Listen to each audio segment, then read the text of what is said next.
Hi guys, welcome to revision time. आज मैं ला रही हूँ आप सभी के लिए एसएससी एमटीएस एग्जाम 9 अक्टूबर को पूछे गए फर्स्ट शिफ्ट के क्वेश्चन, जीके और जीएस के सारे क्वेश्चन हैं। तो चलिए स्टार्ट करते हैं आज की ये वीडियो। अगर आप में से किसी को और भी क्वेश्चन पता तो आप मुझे कमेंट बॉक्स में बता सकते हैं। तो चलिए स्टार्ट करते हैं सारे क्वेश्चन। हर क्वेश्चन के लिए बहुत सारे एक्स्ट्रा फैक्ट्स जो कि आपको आने वाले एग्जाम में काफ़ी हेल्प करेंगे। वीडियो अगर हेल्पफुल लगे तो वीडियो को लाइक जरूर कर दीजिएगा, चैनल भी सब्सक्राइब कर लीजिए। इस तरीके की एनालिसिस वीडियो आपको आने वाले एग्जाम के लिए भी मिलते रहेंगे। तो चलिए स्टार्ट करते हैं 9 अक्टूबर को पूछे गए सारे क्वेश्चन फर्स्ट शिफ्ट के।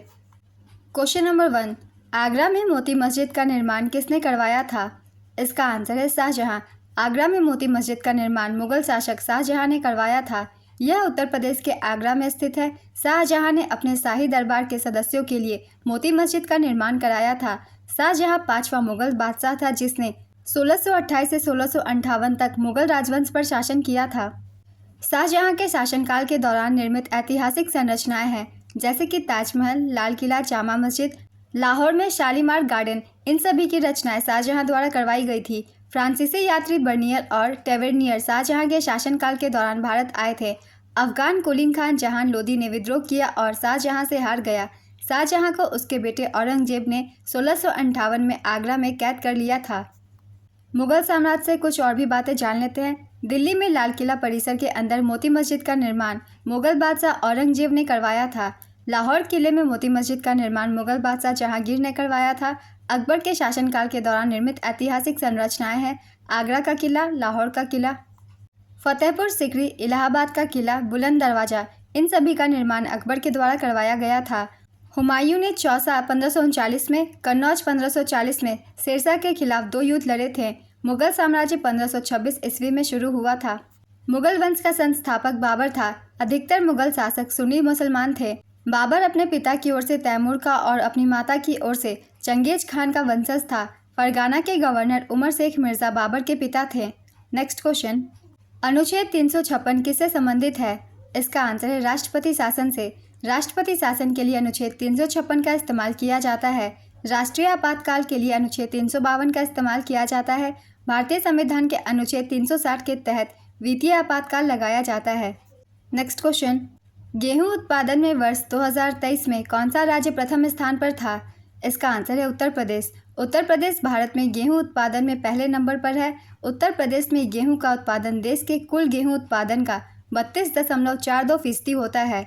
उत्तर प्रदेश के बाद गेहूं उत्पादन में पंजाब, हरियाणा और मध्य प्रदेश का नंबर आता है। नेक्स्ट क्वेश्चन, रोशन कुमारी किस शास्त्रीय नृत्य से संबंधित है? इसका आंसर है कथक। रोशन कुमारी कथक नृत्य से जुड़ी हुई हैं। रोशन कुमारी जयपुर घराने की आराधक है और मुंबई के नृत्य कला केंद्र के निर्माता भी हैं। कथक नृत्य के जयपुर घराने की स्थापना भानुजी महाराज ने की थी। कथक नृत्य के 3 प्रमुख घराने हैं, लखनऊ घराना, बनारस घराना और जयपुर घराना।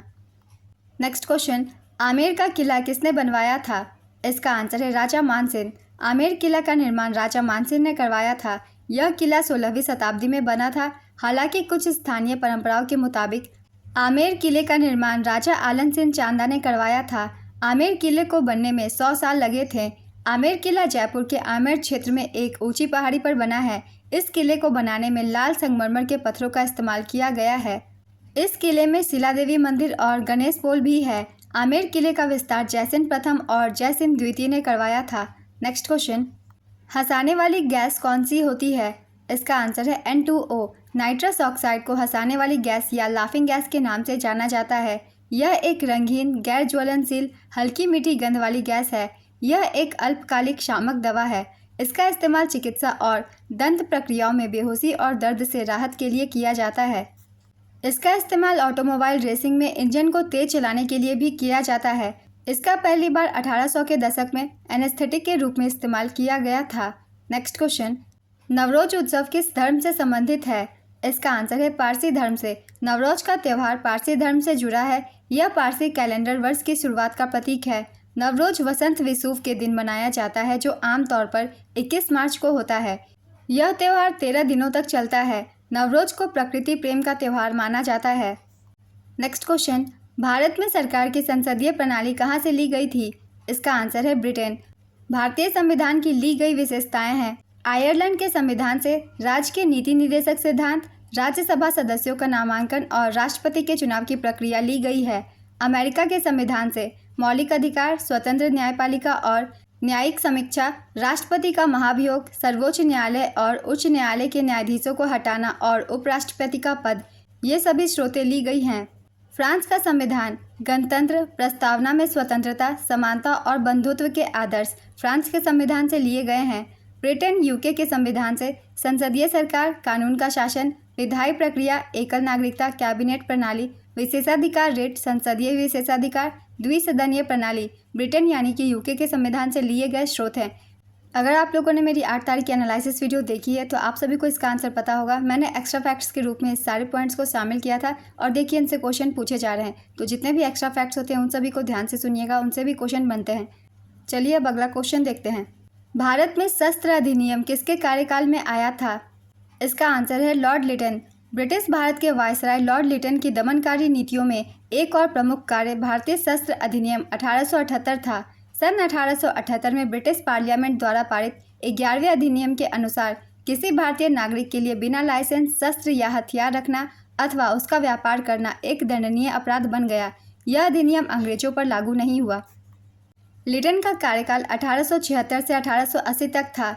लिटन के कार्यकाल में कुछ महत्वपूर्ण कार्य किए गए जैसे कि वर्नाक्यूलर प्रेस एक्ट 1878, शस्त्र अधिनियम 1878, दूसरा अफगान युद्ध 1878 से 80। रानी विक्टोरिया ने केसर हिंद या भारत की महारानी की उपाधि धारण की। नेक्स्ट क्वेश्चन, शशि थरूर को 2023 में किस समिति का अध्यक्ष बनाया गया? इसका आंसर है विदेश मामलों की स्थायी समिति। वरिष्ठ कांग्रेस नेता शशि थरूर को विदेश मामलों की स्थायी समिति का अध्यक्ष नियुक्त किया गया। शशि थरूर के द्वारा लिखी गई कुछ प्रमुख पुस्तकें हैं, इनसे क्वेश्चन बनते हैं, एक बार रिवीजन कर लेते हैं।